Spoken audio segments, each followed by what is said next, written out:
to undo what he did and relearn to do what he did right and incorporate what the things he didn't want to do. Does that make sense? I'm really lucky at what I do. I'm really fortunate, I should say, at what I do. And anytime I've written articles for any of the trade magazines, I always write it about other people, my students or other people.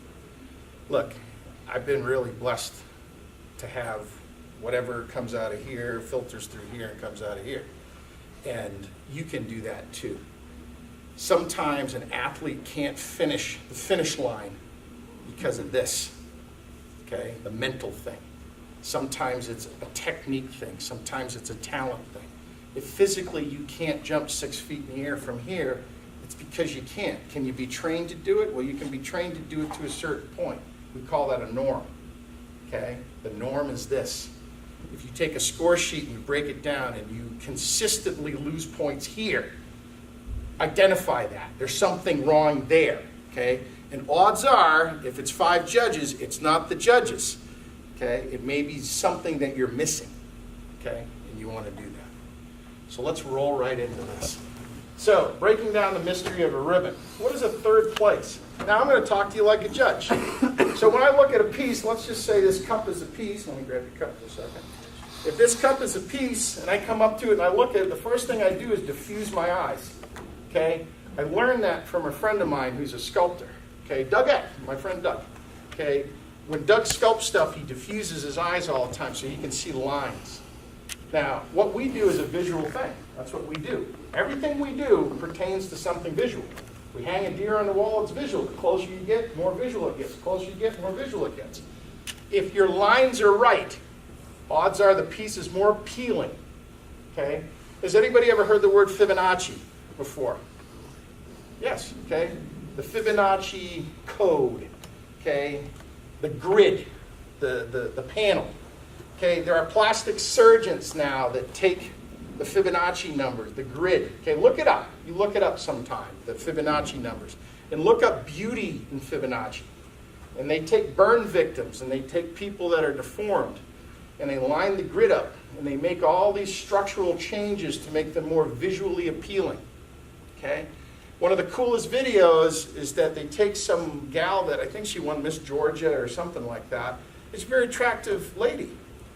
And then they took Photoshop and corrected her according to the Fibonacci thing.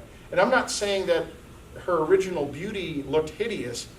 Wow, what a difference though when you correct the lines. Okay? So, what we do is visual. Okay, that's what we do. First thing you need to know. It's not about little tiny itty bitty techniques. It's about lines. If your lines are right, everything's right. Okay? Now, there are occasions where I'm walking around and I'm looking at stuff and I go, okay, there's one, I'll write down that number. There's another one, I'll write down that number. When I go up and look at that piece, maybe there's a surprise there. Somebody put their fingerprint or something, or there's paint on the eye. Little things like that that drive me crazy. Okay, because you have control over that. Okay, but if your lines are right, odds are you're way stepped forward in a good direction. A third place to me is nothing more than you got dirty eyes. Okay, you get rough epoxy work, too much of it, or it's clumped up, or it's not blended right. Okay, misaligned skin. That's everybody's amateur mistake. They can't get the skin to fit right, so they just kind of pull it and stretch it. And like with a bird, you have to know what anatomy looks like under the skin. Okay, it's funny, everybody thinks of me as a fish guy, but I probably did more birds early on in my career than I ever did. You know, we have birds, we raise birds. So, part of the school thing, you know. But misaligned skin, there's no excuse for it. If you can read the skin, I don't know if anybody really knows what that means, but that's one of the first things I learned how to do. When Richard Cristoforo taught me about tanning and shaving and skinning, you got to learn how to read hair patterns. You got to learn how to read when a skin's tight in an area and loose in another. Something's not fitting right. Your job is to figure out where and why, okay, and then make the adjustments. Bad eye sets.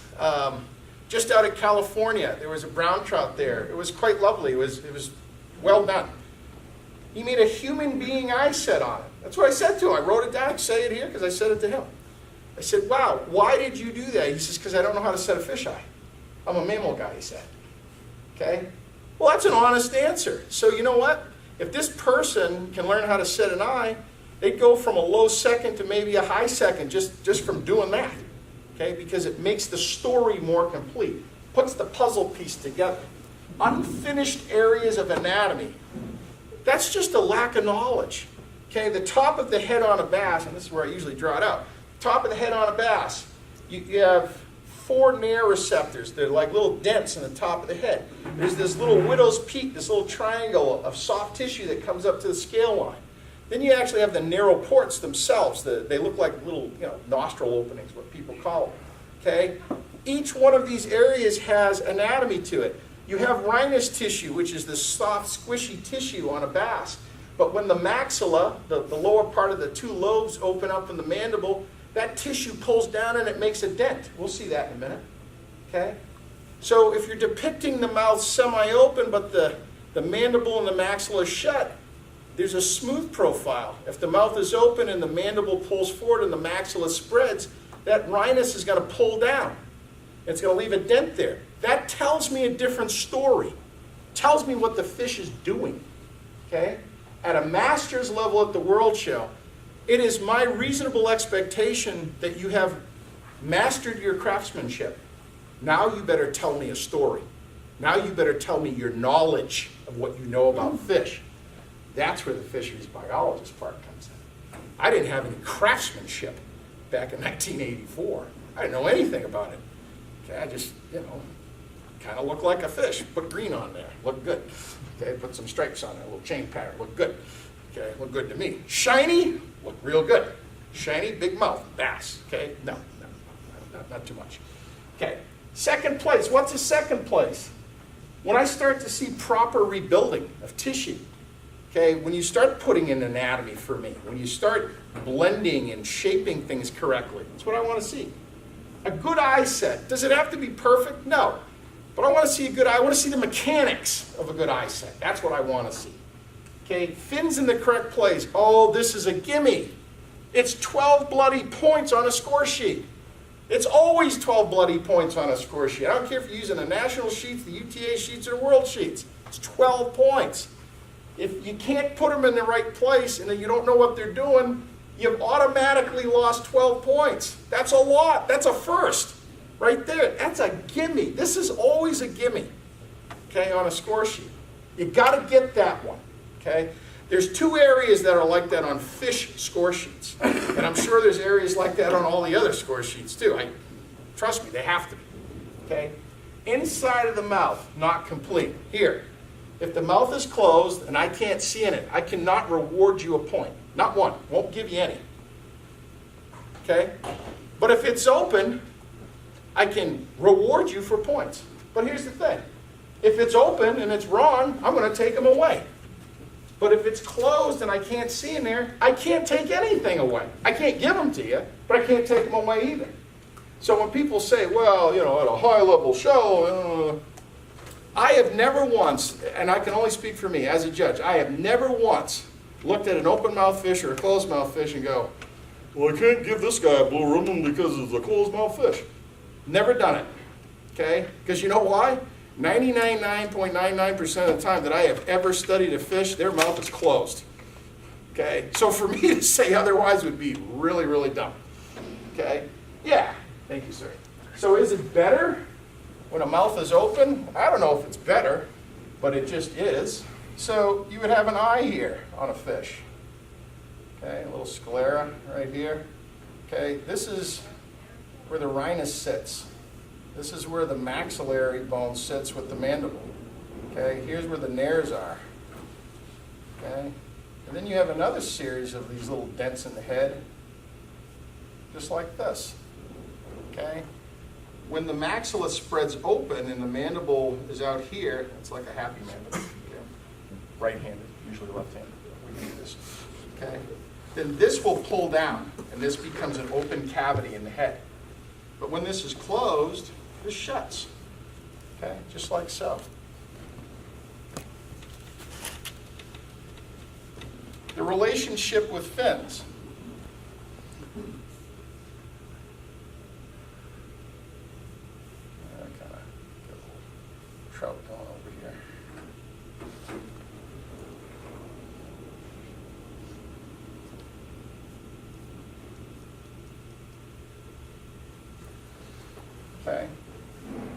The eyeball basically sits here, okay? You have the operculum, okay? You have the chlorethum bone. Underneath here, you have a suprachlorethum bone, suprachlorethum, then a copulochlorethum that sits there. The operculum is a series of 1, 2, 3 bones. Then you have the bronchostegal rays, which are just bone appendages that pull down and allow the breathing cycle to work. Right here, you have a pectoral fin pocket, okay? The pectoral fin pocket, if you take the bottom, okay, of this little fin pocket and you line it up with the eye, okay, that is the direction that the fin sits in the pocket. The base of the fin will sit in the pocket, just like that. We'll see that in the picture, okay? If you put it in this way or you put it in this way, it's wrong, okay? Now, I've asked him permission because I don't like using anybody's name and telling stories without permission. Okay, my friend Pete Harron is a world champion taxidermist. Okay, really great fish guy, super great artist, super great painter. Okay, he won with a chum salmon at the world. I don't know if anybody remembers that chum that Pete did in the little bear claw. It was awesome. Next world show, he brings a cutthroat. Okay, didn't do so well. Okay. Critical mistake that he made was he had his fin backwards, upside down, wrong, the wrong position.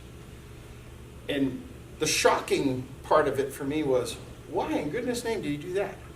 So I pulled Pete aside, and it had embarrassed him a little bit. And I say this because I've talked to him about it. I told him I'm going to share this with people. And he said, it's good if it'll help people. We went up to my hotel room, and we studied fish reference and video for 2 hours. And he said, how could I have missed that? How could I have made such a tragic mistake? I says, because you didn't know how it worked. Now you do. You'll never make it again. So even a world champion can learn something. Even a world champion can make a mistake. Okay? Don't do it again. That's all. But understand why you did it. Okay?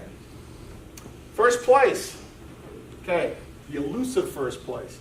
Clean lines. If I have clean lines, life is good. Soft paintwork. What is soft paintwork? So if you have a scale, okay, the outside of the scale sometimes will have a refraction, a brighter look to the color because of the shape, because of how it's bent.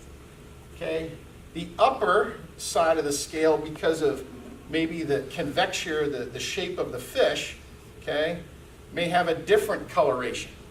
The lower half may have a different coloration.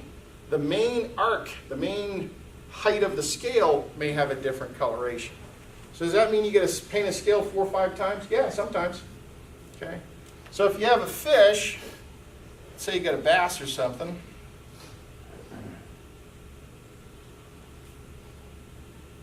okay, so you get old Mr. Bass here. Okay. This is a shape, correct? Coming off of here. Where light hits something, even if it's this, okay, or even if it's a plastic cup, or even if it's this, okay, light's going to refract somewhere. So when you're painting scales up here, okay, when you get to the point where it has its highest point of the bend, paint them lighter. You're implying the refraction at that point. When you get down to certain points here, you'll paint them darker. You're implying the shadow, the shade at that point. That's painting. That's soft painting. Okay?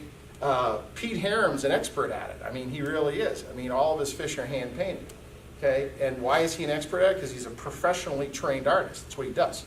Okay? So he understands the rules of color. As a challenge to myself, and if I was going to do a world show piece, I said I'm not going to use an airbrush. I'm going to paint my entire fish with oils, the whole thing, okay?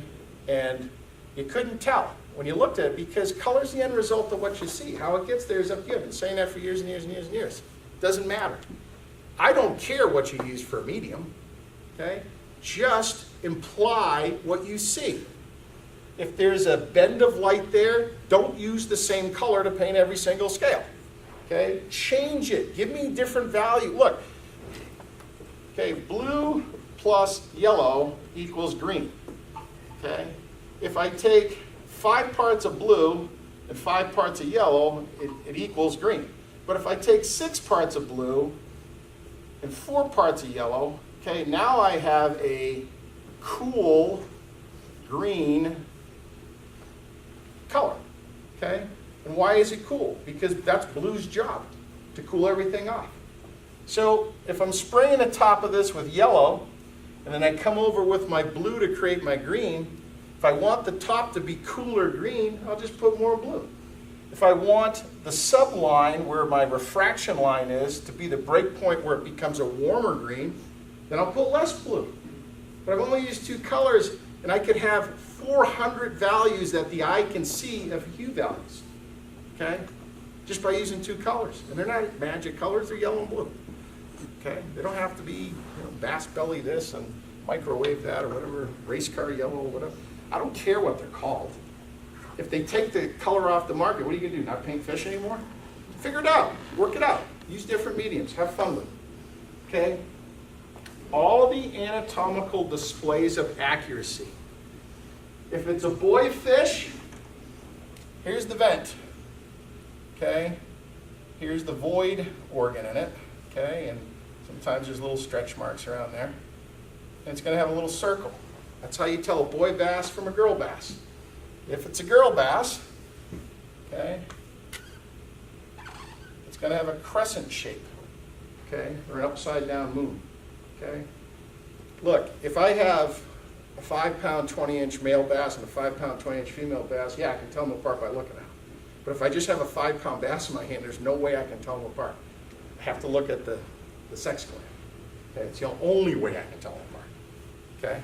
So if you're displaying a fish for me and you're showing a great big spawning belly and the gonads, okay, because fish have 1 sex organ. This is the visceral cavity, okay? You have a kidney, you have an air bladder, you have a stomach, you have what looks like intestines in here, a spleen, okay, a heart, liver, and then you have the sex organ, the gonads. Boy and girl fish have the same sex organ, same one. Okay, because they're born asexual, okay, until they're about 18 months, 2 years, that's when they sex themselves. Why is that important to us? Because if you're depicting a scene and you're trying to show something at the master's level at the World Show, you better have the story correct, okay? I don't want that mistake, because that one's going to cost you, okay, big time. Because if you're displaying something to be something that it's not there. If the gonads are swollen, it's pre-spawn. If it's eviscerated, it's skinny, it's post-spawn. Okay? If the stomach is full, it's because the gonads have swollen and pushed the organs forward. This is why fish don't eat when they're spawning.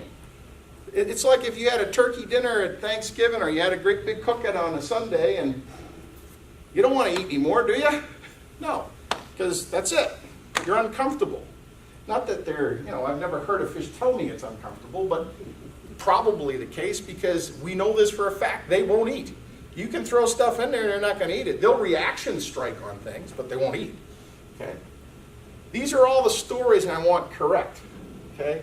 Knowledge of the species, pretty important thing. When fish are smaller, not a super great example, but I had a competitor one time bring a jaguar cichlid to a show. And when they're juveniles, their eye is silvery pink. Okay, when they become mature, they're red. Okay, so he put a red eye in a juvenile fish. Not correct. Did not have knowledge of his species.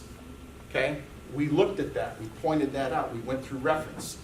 He said, I didn't know that. And that's always the answer. I didn't know that. You can't know I don't know everything. Trust me. I mean, there are moments just about on a daily basis where I go, wow, that's cool. Even when I have students, man, students teach me more than I probably teach them. Okay, because they make the same mistakes that I do, but it's interesting to watch other people try to figure them out. Okay? Clean finish work, pet peeve of mine. I do not want to see paint on your eyes. I do not want to see fingerprints in your epoxy work. Okay? I do not want to see what I call cast debris on your molds, where you have little pieces of the cast that you didn't take off of there. Okay? Realism of the story, that's master's level work. That's when you're telling your story. If your bait is over here and your bass is over here and the mouth is open, ain't gonna happen. Okay, not going to happen. Okay, fish don't come up like missiles. They come up, hit, sweep, take around. That's usually what they do. Okay. Okay. If the pieces are put in the right order to connect and create the picture of anatomical correctness, craftsmanship, and authentic realism, you will win. Okay.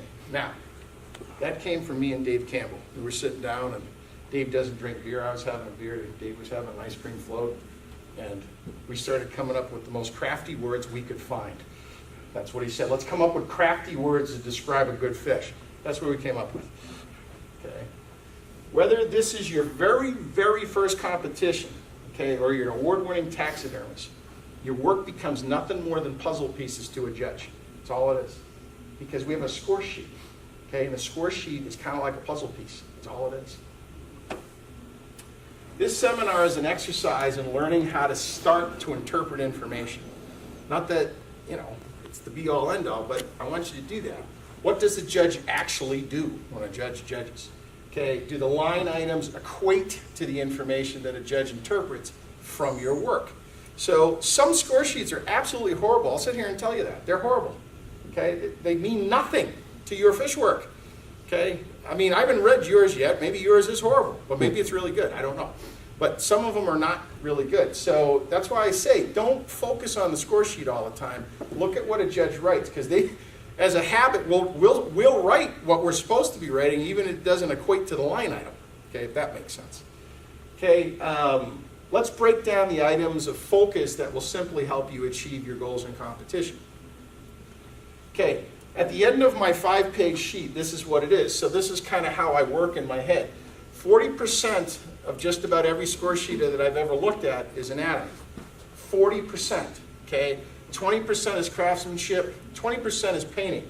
I'll stop on this for a second because people think a paint job is going to save their fish. No way. Okay?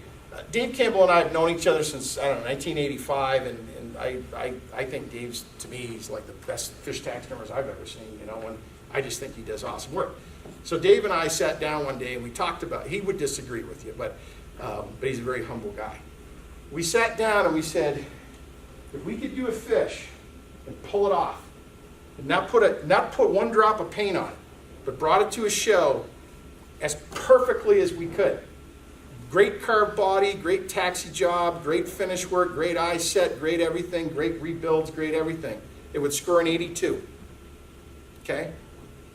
Now, it can't score any more than that because either it's discount of the ability to achieve a point because of a line item, or there's nothing there that allows it to be rewarded. Okay? So if you pull off a perfect fish, you're about an 82. Okay? Now, you throw a great paint job on there, yeah. You got a decent presentation, yeah. Okay? And if you've done more things right than you've done wrong, good for you. I reward people for stuff like that. Look, I don't give 9s out to anybody. I think 9s are like throwing a rope over the rafter. It's just not a nice thing to do. Okay? Anybody ever get an 89 before? Oh, yeah. Oh, see? And you don't like that judge, right? Okay, so I won't do it. If I have a 9, I'm going to give you the 90. Okay? Or if I have a 9, I'm going to give you the 80. Because what's the difference, right? If you've done more things right than not, I want to reward you. Because if you don't come back again, how are you going to learn? You're going to be one of these other people that are from buildings that aren't here. We have 3 people, okay, out of the 12 that are in the area, I guess. Okay? So that's really important. Presentation, is 15%. I was blown away that it's 15% because I don't care if you mount it on a 2x4.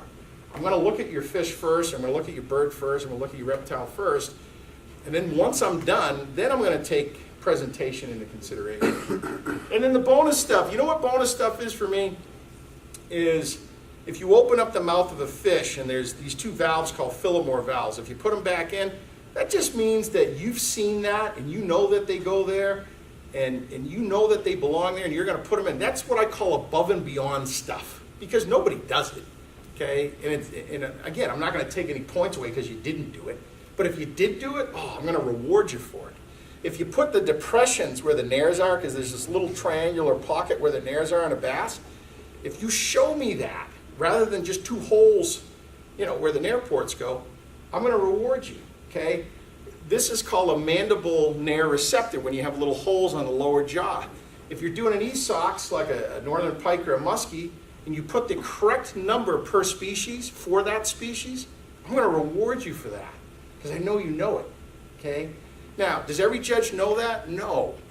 I do, and I value it. I think it's really important because as a museum taxidermist, look, I don't get paid till an ichthyologist looks at my work and says, yes, that is correct, okay? And trust me, I've had them say, no, that is not correct.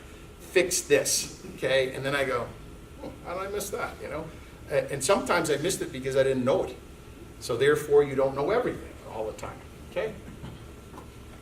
This is one of my favorite little videos, and this is a great teaching aid that I use when I'm teaching, okay? So I'm going to move over here. We're going to play this for a second. We're just going to let it run through, and then I'm going to tell you when to stop, and then I want you to see something. This is a fish that's going to open his mouth, and I want you to watch this. This is kind of fun.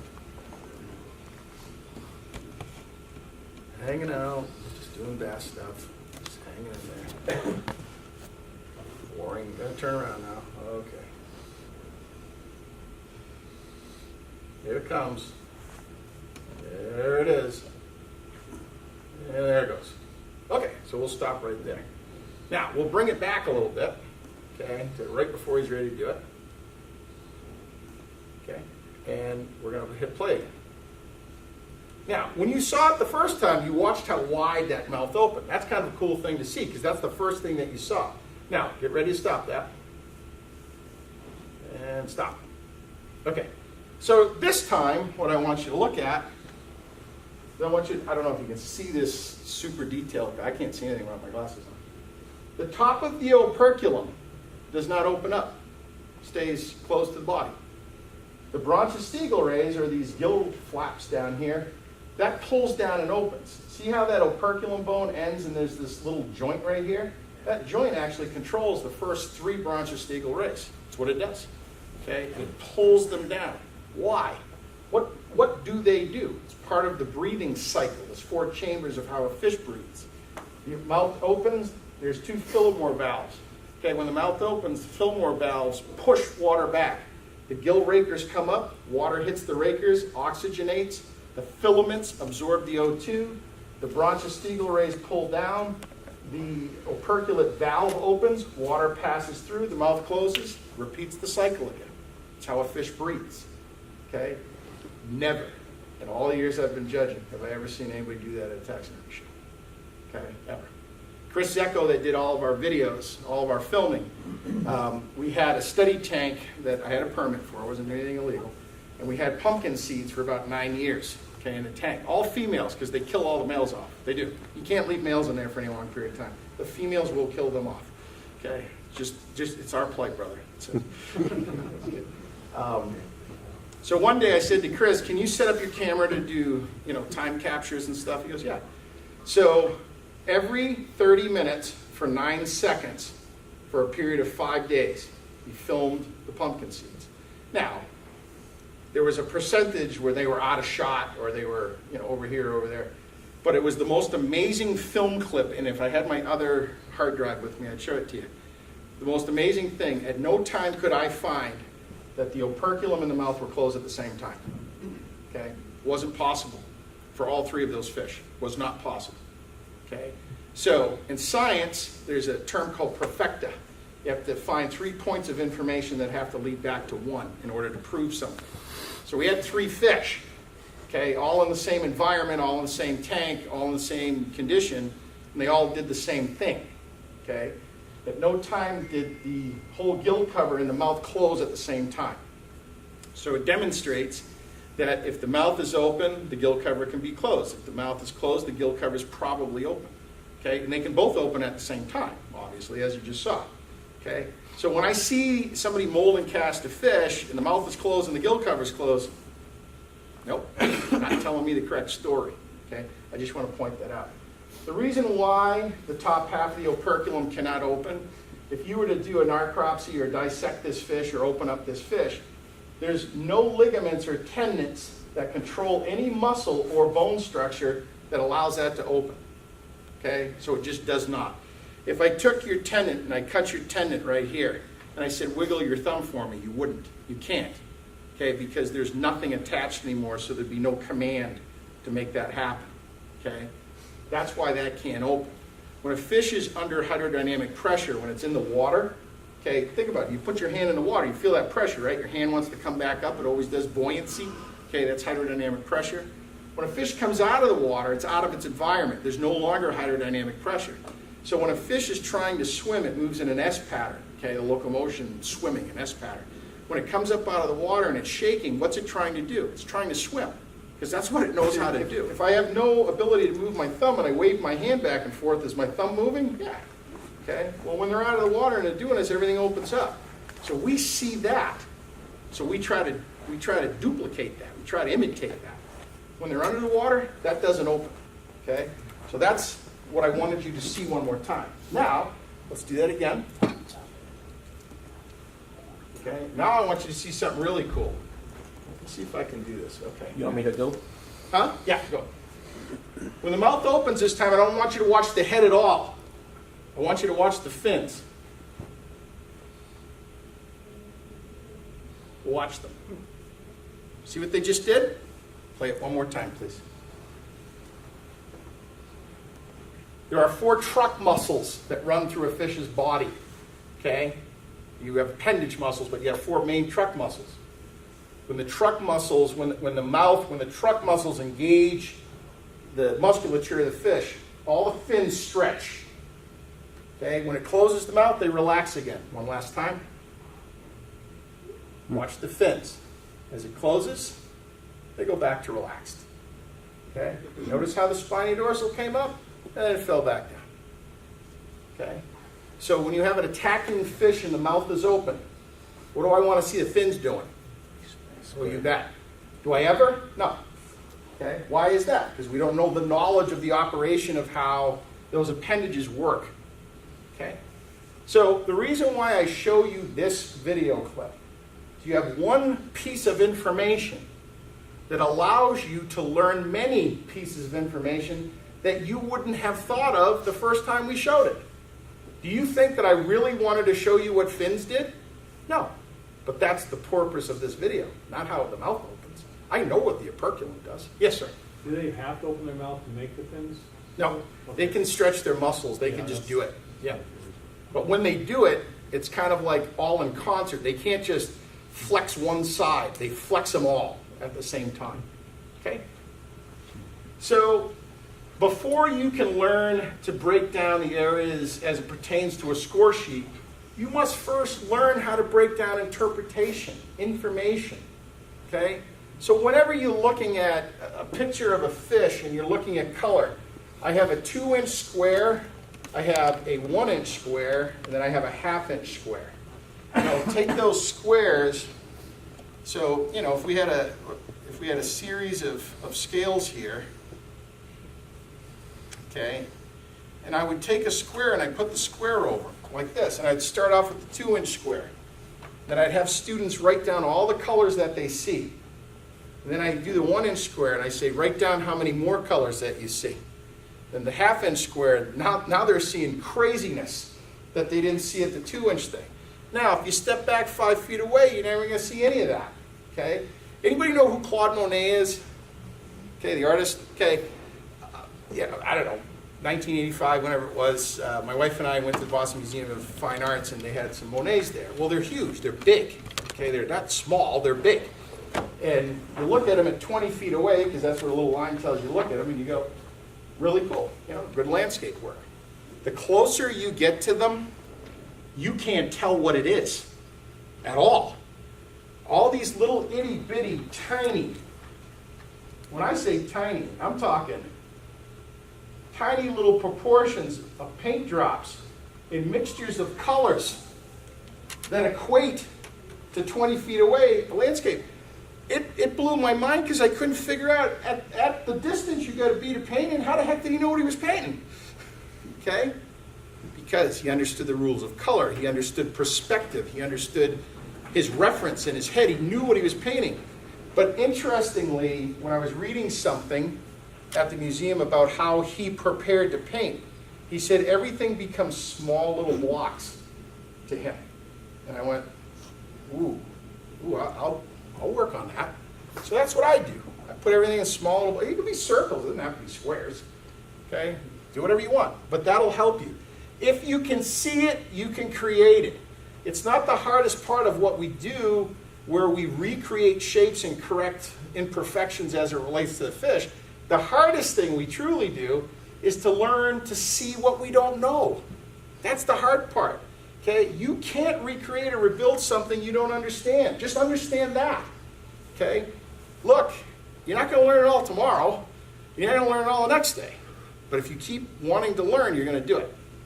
3 regions of focus. So when I'm looking at a fish, I break them down. When I mount them, I break them down this way. When I paint them, I break them down this way. The head, the fins, and the body become 3 separate things to me. So oftentimes when I'm painting a fish, I may paint the entire head first. And then I'll paint all the fins next. And then I'll paint the body. Or sometimes I'll paint all the fins first. Then I'll paint half the body. Then I'll paint the head. There's no rules that say you got to carpet bomb the whole thing with color. Okay, top of the head is a region. Okay, the center of the head is a region. Okay, the lower half of the head is a region. Each one of these areas contains separate reference that contains equal reward or loss of points depending how you interpret it. Here's something probably no one's ever going to tell you. From here forward on a bass, okay, is 80 points on a score sheet. Okay? 80. We'll sit down if you want. We'll go over a score sheet. I'll show you. Okay? From the spiny dorsal forward, that's where the bulk of your score is. So where does it really break down? Well, it breaks down into fins. It breaks down into the mechanics of all the anatomy that's going on in the head. Okay? Your caudal shelf is a couple points. You know, there's no line item for your ventral shelf. There isn't. There's no line item for the soft dorsal shelf. But there's a line item for the caudal shelf. Okay? You know, the simplest thing you can ever do is put a figure 8 on a fin. Okay? Why? Because even when they're static in water, serpentine, they make a serpentine. Fish swim. Okay? Mammals, porpoise. But the shape of the porpoise is still a serpentine. Water doesn't know if it's up or down. It doesn't. It really doesn't. Okay? If you've ever dived or anything like that, I've dived a few times where I've gotten disorientated underwater. I don't know if I'm going up, down, or sideways. Scary, but low bubbles. Watch where the bubbles go. You know, then you can kind of see where pressure is taking something. Okay? I don't know if that helps you, but it should help to make you understand that don't get overwhelmed with the whole big picture. Get focused on areas. Okay? That's going to help you.